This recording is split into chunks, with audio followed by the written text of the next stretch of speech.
তবে বৃষ্টি ঝরতে বা পড়তে দেরি লাগবে না।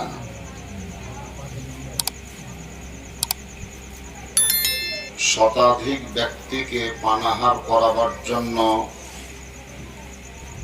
বর্তমানে বাড়ির অভিভাবক উপযুক্ত ছেলে জনাব মরহুম জালালউদ্দিন সাহেবের ছেলে সিলন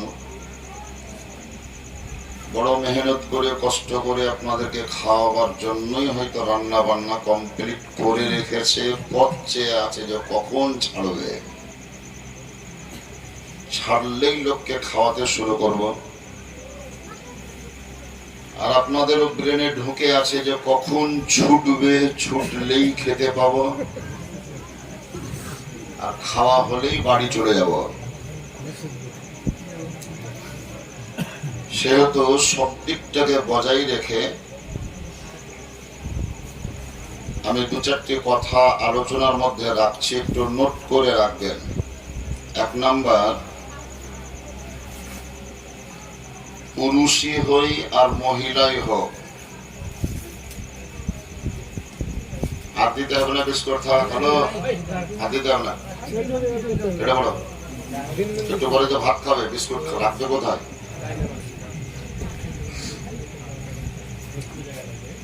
এক নাম্বার, আমরা জাতিগতভাবে মুসলমান,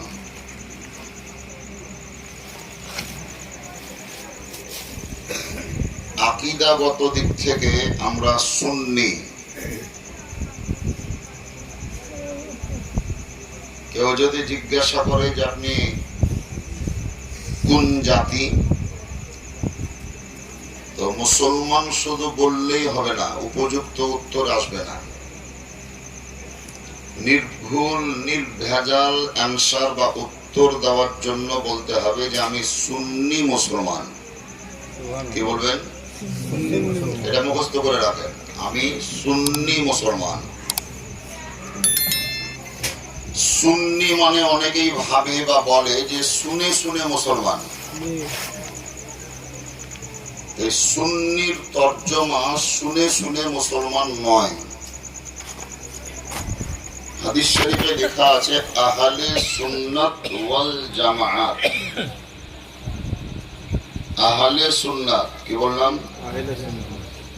আহলে সুন্নাত।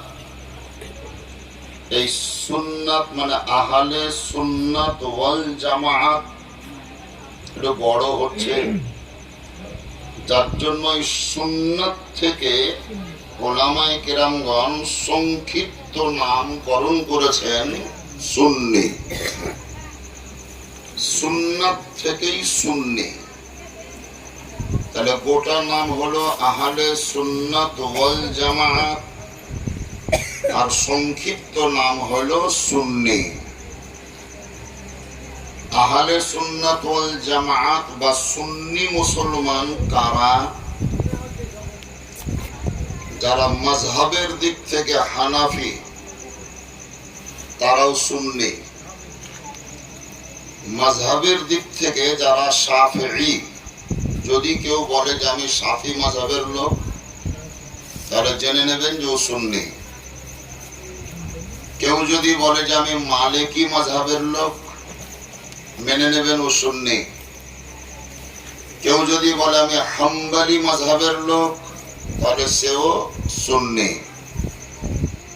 তার মানে হানাফি, শাফিঈ, মালিকি আর হাম্বলি, এই চারটি মাযহাবের একটা নাম আহলে সুন্নাত ওয়াল জামাত। আর হাদিস শরীফের মধ্যে এটা স্পষ্ট ভাষায় লেখা আছে যে নাজিয়া দল মানে মুক্তিপ্রাপ্ত দল, জান্নাতে যাওয়ার দল একটাই দল, সেই দলটার নাম হলো সুন্নি দল। সুবহানাল্লাহ, সুবহানাল্লাহ। আহলে সুন্নাত ওয়াল জামাত। এই রুলস মোতাবেক আহলে সুন্নাত ওয়াল জামাতের বাহিরে কেউ যদি নিজের নাম বলে যে আমি দেওবন্দি, আপনি ধরে নেবেন যে এই দলের মধ্যেও পড়ে না। কেউ যদি বলে নিজেকে যে আমি আহলে হাদিস, তাহলে ধরে নেবেন যে এই দলের মধ্যে পড়ে না।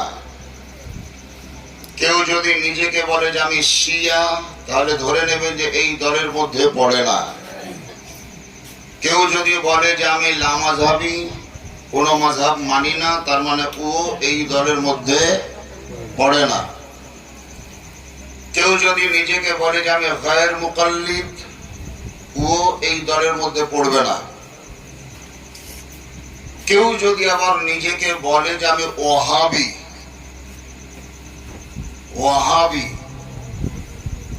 তার ক্ষেত্রেও ধরে নেবেন যে ও আমাদের এই দলের মধ্যে পড়ে না। আর নবী পাক সাল্লাল্লাহু তাআলা আলাইহি ওয়াসাল্লাম বলেছেন, ভালোভাবে শুনেন, নবী পাক সাল্লাল্লাহু তাআলা আলাইহি ওয়াসাল্লাম বলেছেন। কে বলেছেন বললাম? তাহলে নবী বলেছেন। কি বলেছেন এটা আমি বলছি। নবী বলেছেন, তার মানে সত্য না মিথ্যা? যাই বলুক উনি, যেটাই বলেছেন সেটা সত্য না মিথ্যা? তাহলে নবীর বলার কথার প্রতি যদি আমি সামান্যতম সন্দেহ করি, তাহলে আমার ঈমান আকীদা থাকবে না চলে যাবে? চলে যাবে। নবী বললেন শুধুমাত্র একটি দল জান্নাতি,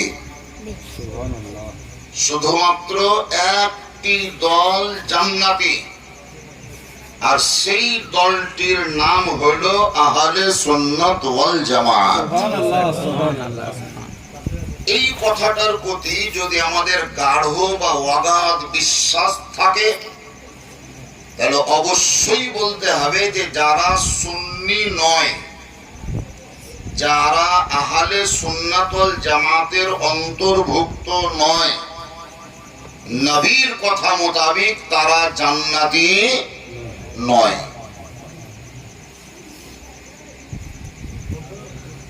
আমরা কলেমা পড়ি, কেউ যদি নিজেকে আহলে হাদিস বলে তো সেও কলেমা পড়ে। মানুষের রুট দেখেন, আমরা প্রাথমিক স্তরে ছিলাম যেই জায়গায়, সেই জায়গাটিকে আরবিতে বলে আলামে আরওয়াহ। কি বলে? মা বোনদেরকেও বলছি একটু নোট করে রাখবেন, আমাদের শিক্ষার অভাব।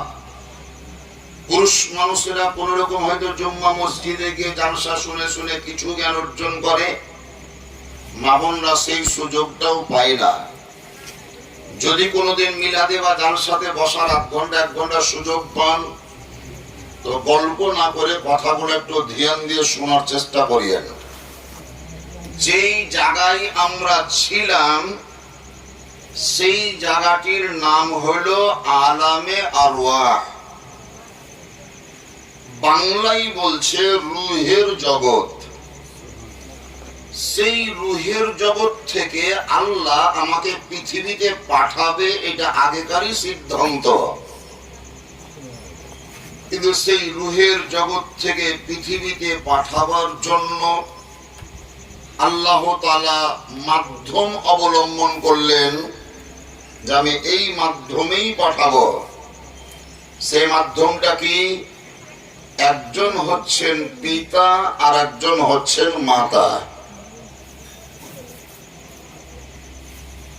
সিধুরি গ্রাম থেকে কেউ যে আব্দুল জানা ঢুলিয়ার নগর, সিধুরি গ্রাম থেকে কেউ যদি রাজগ্রাম স্টেশন যায় ট্রেন ধরার জন্য টোটোতে চেপে, তাহলে যে টোটোর মাধ্যমে আমি রাজগ্রাম যাচ্ছি, সেই টোটোতে বসে বসে ওই টোটোকে ভাঙা কিংবা সিটকে ছিঁড়া কিংবা আয়নাকে ভাঙা, এটা কি মানুষের উচিত হবে?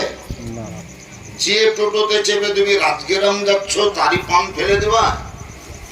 যে টোটোতে চেপে তুমি রাজগ্রাম যাওয়ার সুযোগ পেয়েছো তারই সিট ছিঁড়বা? তাহলে যে টোটোর মাধ্যমে আমি রাজগ্রাম যাব, তার যেমন ক্ষতি করা চলবে না, বরং পানি পড়ে থাকলে মুছে দিতে হবে, কালি লেগে থাকলে ধুয়ে দিতে হবে, ধুলো লেগে থাকলে পরিষ্কার করতে হবে, আলামে আরওয়াহা থেকে আমি পৃথিবীতে এসেছি দুইজন ব্যক্তির মাধ্যমে। একজন হচ্ছেন মা আর একজন হচ্ছেন বাপ। তাহলে টোটোর মাধ্যমে রাজগিরাম যাওয়ার জন্য যেমন টোটোর হেফাজত করতে হবে, আলামে আরওয়াহা থেকে পৃথিবীতে আসার জন্য যাদের মাধ্যমে এসেছি সেই বাপ মায়ের হেফাজত করতে হবে।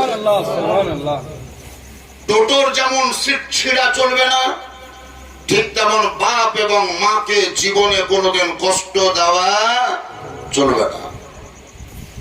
তারা যাতে খুশি হবে সেই কাজটাই আপনাকে করতে হবে সন্তান হিসাবে, আওলাদ হিসাবে। এটা পিতা এবং মাতার মাধ্যমে দুনিয়াতে এলাম, চন্দ্র সূর্য গ্রহ নক্ষত্র সব দেখলাম। এবারে আল্লাহ এই পৃথিবী থেকে আবার নিজের জায়গায় ডাকবে, সেখানেও মাধ্যম অবলম্বন করেছে।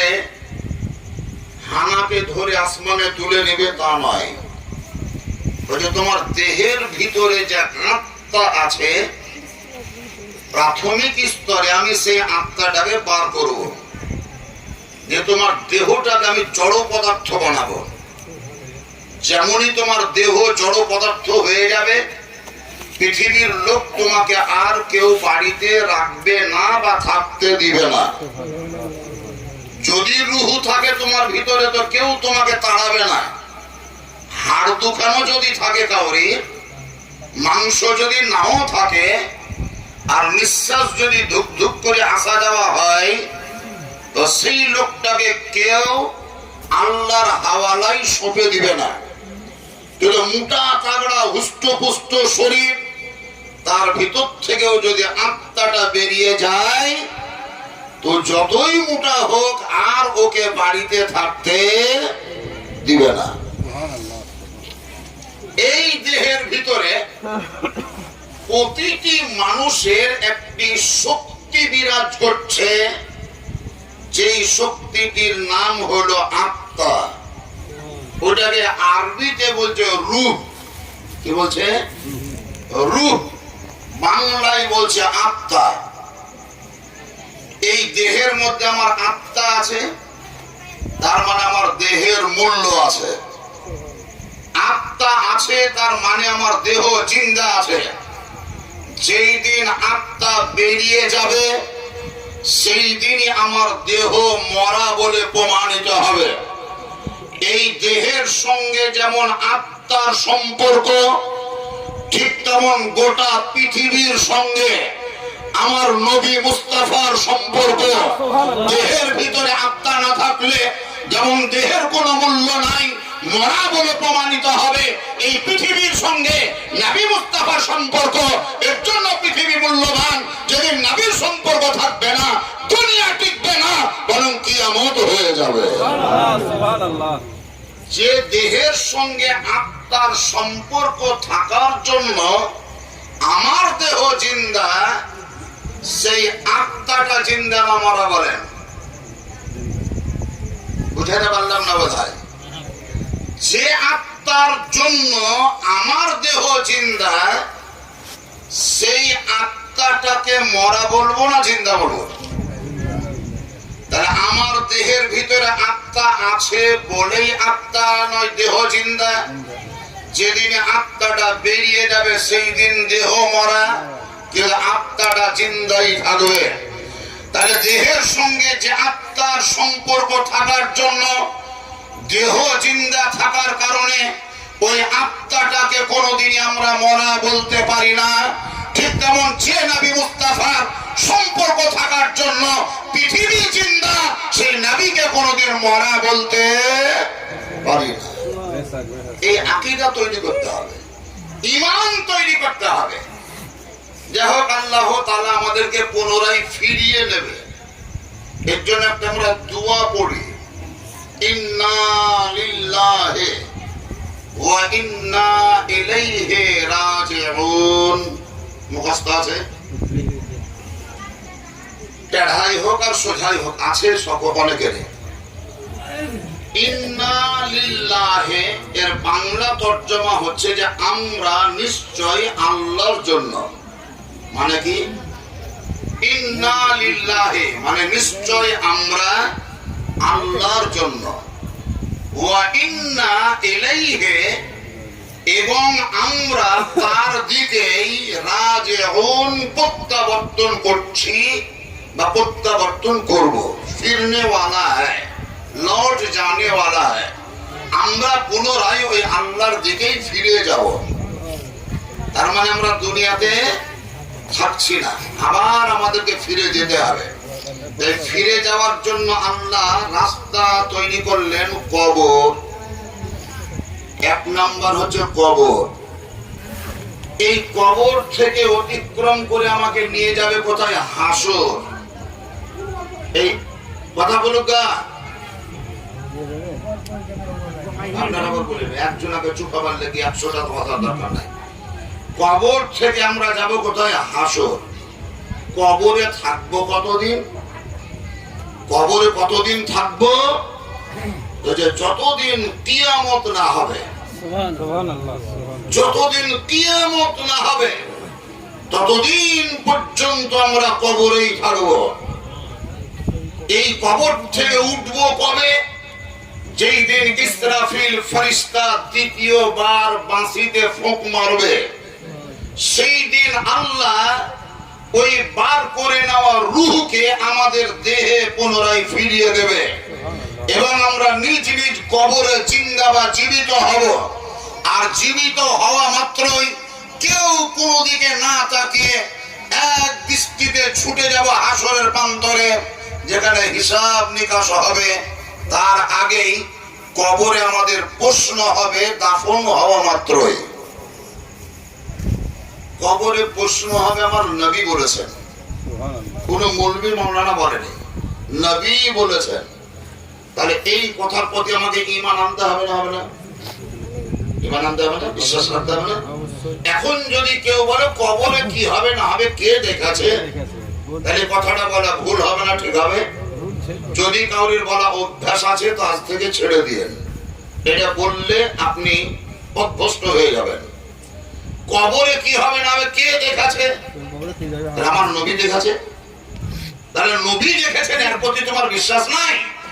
এই ধরনের ভাষা যেন কেউ ব্যবহার আজ থেকে না করেন। নবী বললেন কবরের 3টি প্রশ্ন হবে এবং নবী এটাও বললেন যে ওই প্রশ্ন 3টির উত্তর এটা এটা হবে।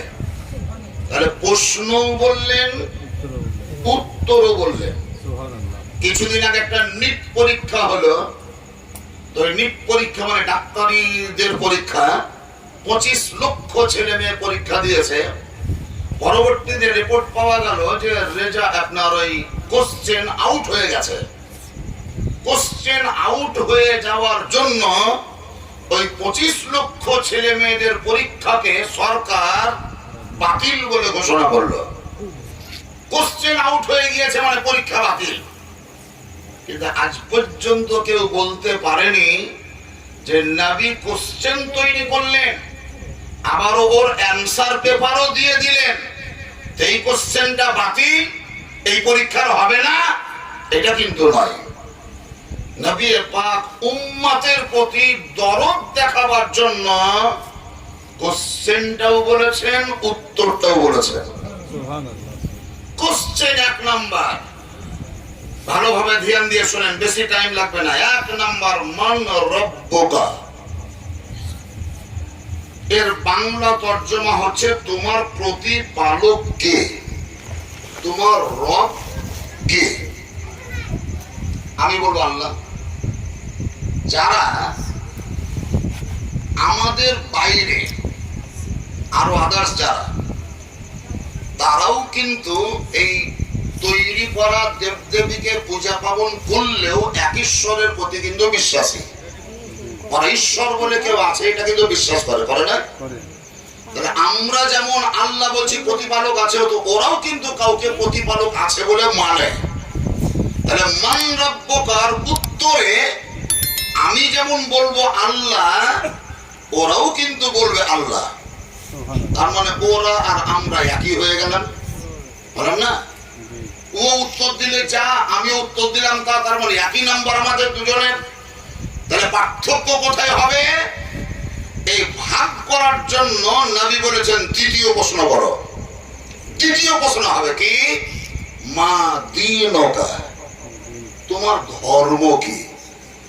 এবার যখন আমরা বলবো আমাদের ধর্ম ইসলাম, ওরা বলবে না, তার মানে কি? তার মানে মাইনাস হলো।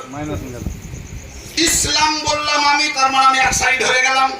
ও এবার ইসলাম আর বলবে না, যেহেতু ইসলাম মানেনি, তার জন্য আলাদা হয়ে যাবে। এখানে ছাঁটাই করা হলো।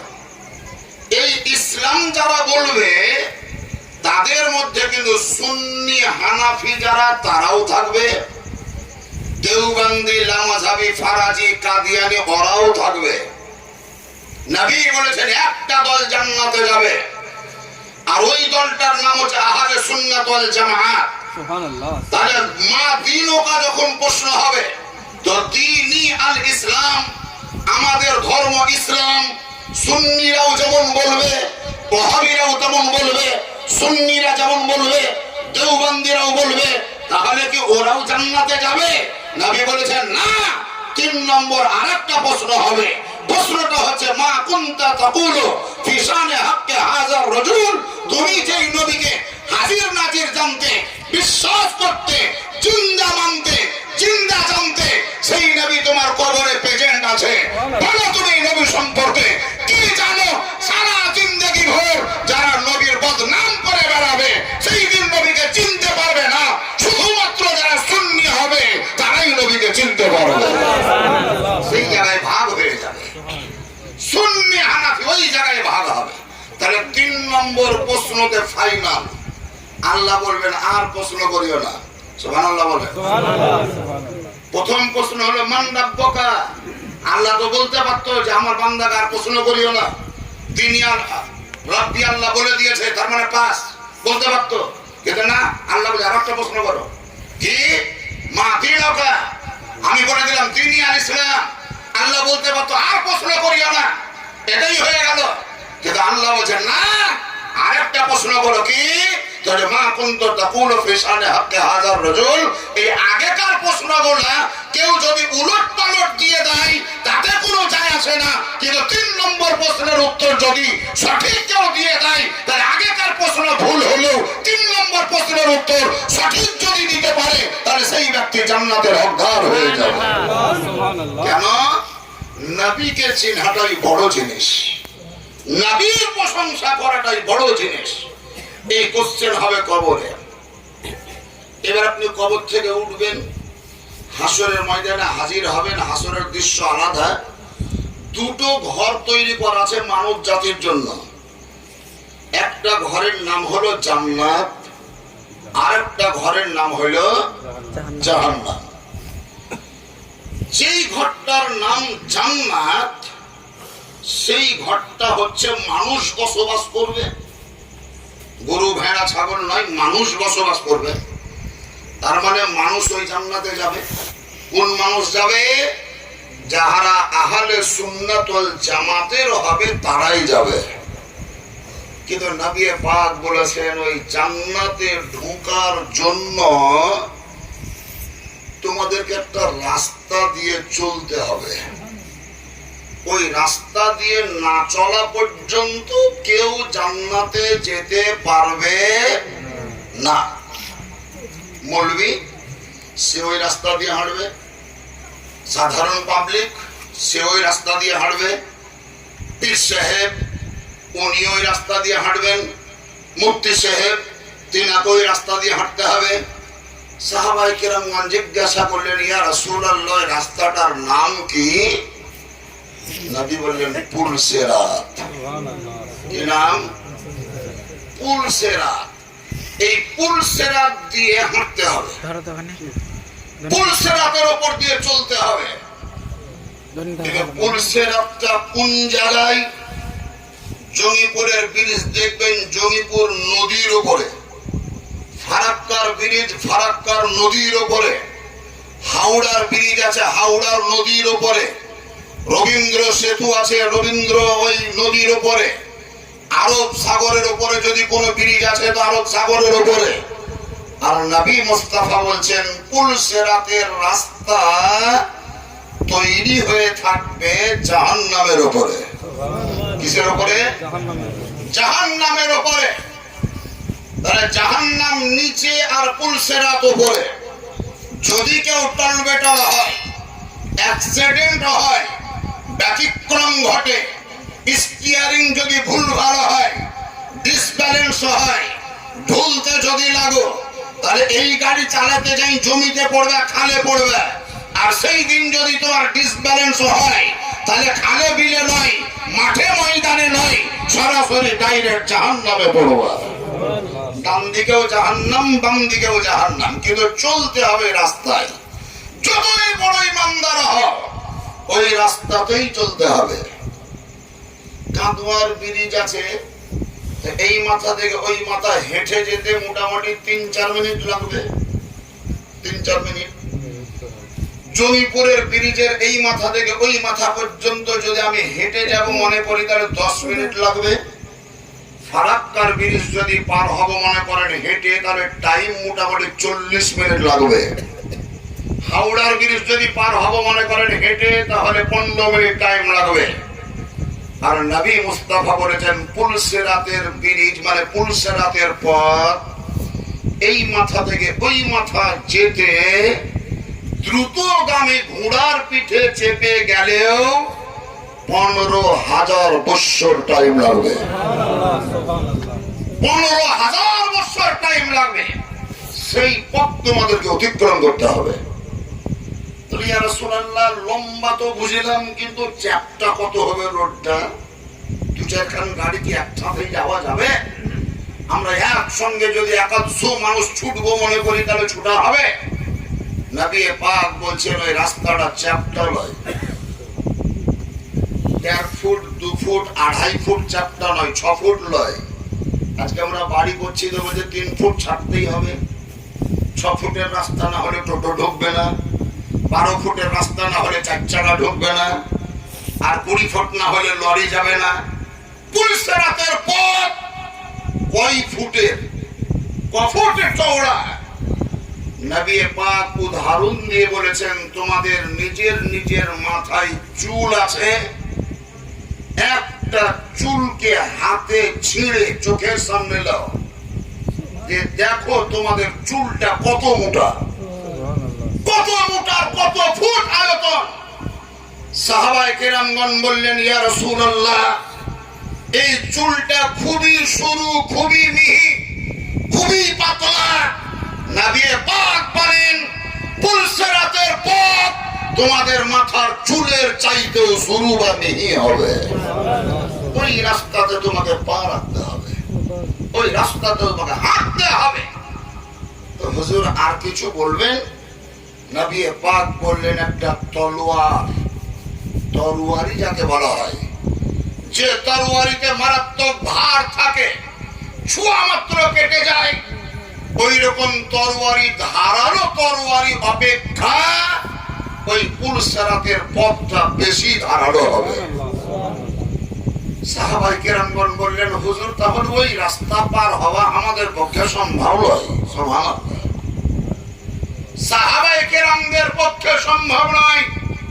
বলেন, শ্রীধরের এমন কোন নামাজি আছে যে পার হবে? এলাকায় এমন কোন পীর সাহেব আছে যে পার হবে? এমন কোন মৌলভী আছে যে পেরিয়ে চলে যাবে? এমন কোন মুফতি আছে ওই রাস্তা পার হয়ে যাবে? নবী পাক সেই সময় বললেন, হে আমার সাহাবা বর্গরা, হে আমার উম্মত বর্গরা, তোমরা ঘাবড়ায়ো না, টেনশন নিও না, চিন্তা করিও না।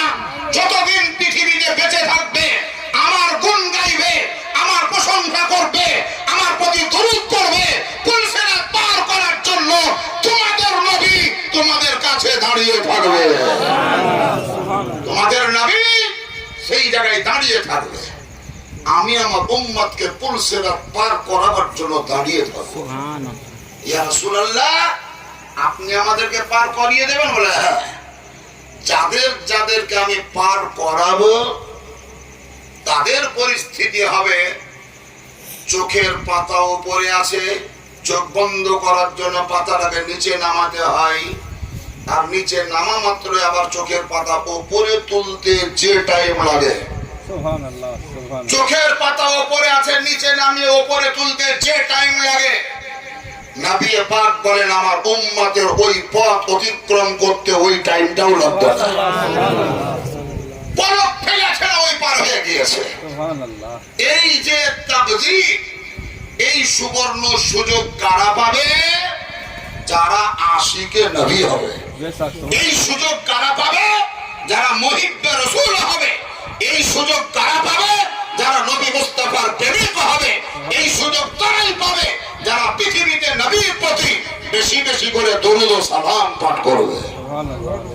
যাক, আমাদের জানাব মরহুম জালালউদ্দিন সাহেব স্ত্রীকে বিধবা করে, ছেলে মেয়েদেরকে বাপ হারা করে আমাদের চোখের অন্তরাল হয়ে কবরে গিয়েছেন। আল্লাহ রাব্বুল আলামিনের কাছে আমরা দোয়া করব তার কবরটা কিয়ামত পর্যন্ত যেন আল্লাহ জান্নাতের পরিবেশে রূপান্তরিত করে। হাসরের প্রান্তরে যখন আমরা সবাই হাজির থাকব, সেই দিন যেন তার এবং আমাদের সকলের প্রতি আল্লাহ তাআলার রহমতের ছায়া থাকে। পুলসিরাত পার হওয়ার যখন টাইম আসবে, সেই সময় জালালউদ্দিন সাহেব সহ আমরা সবাই যেন নবী মুস্তাফার শাফাআত পাই, নবী মুস্তাফার সহযোগিতা পাই, নবী মুস্তাফার দ্বারাতেই যেন আমরা ওই পুলসিরাত পার হওয়ার সুযোগ পাই। সকলে জোরে বলুন আল্লাহুম্মা আমিন সুম্মা আমিন। ওয়া আখিরু দাওয়ানা আলহামদুলিল্লাহি রাব্বিল আলামিন।